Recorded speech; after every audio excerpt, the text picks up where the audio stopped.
Hello friends, it's me again.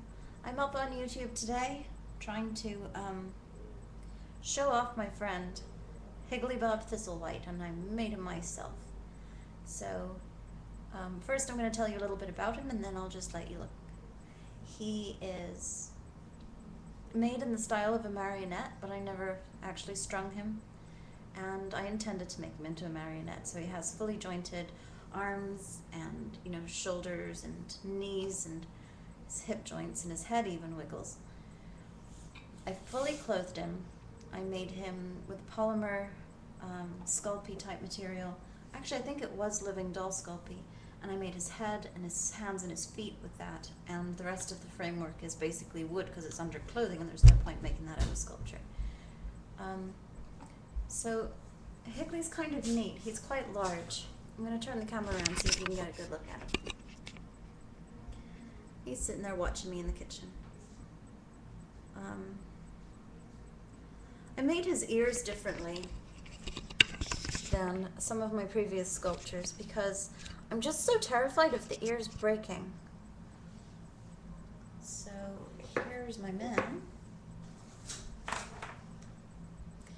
Now, as you can see, he's got a wiggly head, he can look any old way, and he's got nice jointed arms and so forth.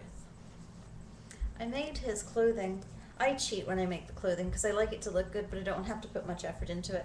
So I have all kinds of old pieces of my own clothing that have interesting features, like this one had this laced part that looked kind of like a boot, or I don't know, but it just looked really good as a tunic on Higgley-Bob. So what I was saying about Higgley's ears, my camera's inverted so I keep putting things to the wrong side, is when I was baking his head, I made just a nice hole right in here so that whenever he was ready I could make his ears and just shove them in the hole with a bit of glue. And this is a fairly stiff fabric cardboard. It's, since I like to recycle so much, it's cut from a lampshade that I had that I was, really needed to throw away. And it was very, very tough and rigid and easy to work with. All I had to do was to paint it so it was the same color, make it raggedy around the edges so you could see the wear and tear of an old man's ears, and give him a little bit of ear hair because that just makes him awesome. So Higgley has interesting foot wrappings. I am not that fond of the way his feet are sculpted, but that's alright. They do the job. So he has nice red bandage wrappings with little leather-like straps on them. And that's my man, that's Higgley-Bob. And as you can tell, he's quite a tall doll, and he would have made a good puppet, but to be honest, I'm not the expert at stringing that kind of stuff.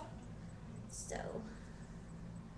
Higgles is going to sit in my kitchen for a little while. He was in England for a while visiting my ex-husband and, getting to know his family, but he's home again.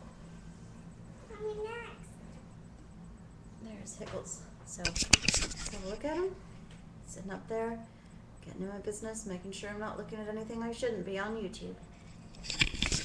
So there you have it. That's Higgley-Bob. I hope you have fun if you're looking up this subject in general. There's some wonderful artists out there. I may not really be among them yet, but I'm trying, and it's a lot of fun, and I want to encourage you to try and do something. Even if you don't think you're that good at something, try anyway, because something's better than nothing, and it can only get better. So, that was kind of lame line, but stick in there.